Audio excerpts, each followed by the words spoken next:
welcome to my channel. Today I thought I would have some fun in my art journal, and I've got a blank page here, and what I'm going to do is use a little bit of my new gel plate. I'm going to use a little bit of acrylic paint, a little bit of collage, and I'm just going to experiment a little bit and just kind of have some fun. I hope you'll tag along and see what we come up with.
Okay, so I've got quite a foundation here. As you can see from the video, I went through and I did a little bit of gel plate, just made a little bit of texture with some bubble wrap, some book pages that I had torn out, just a little bit of everything, some acrylic paint.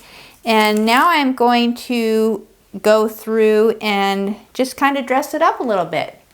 So again, if you'll just join me as I see what we can make of this.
Okay friends, I went through and I added a little bit more flowers and kind of just made a little bit of different collage work with the paint.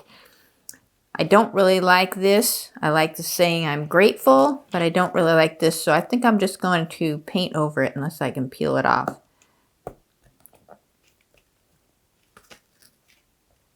Well, I might peel it off and then paint over it. I think that's what I'll do.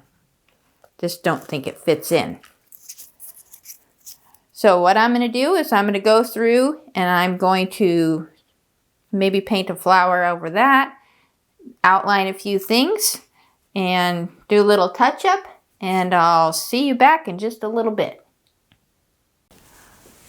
Well, I went through and I added some little details, put some white outline around here and there, and just had a lot of fun with it. It's kind of a wild looking page, but that's the fun of mixed media. You can do whatever you want, and the beauty of art is you can do whatever you want. So sometimes it's just fun to experiment, try different art supplies. I didn't do much with these inks, but I did a little bit more with some acrylic paint and pens, and played a little bit more with the gel plate. So there you have it. I hope you have a wonderful day, and thanks for coming along with me on my little experiment. I hope you'll take some time and experiment with your supplies and your art journal and see what you can come up with. See you next time.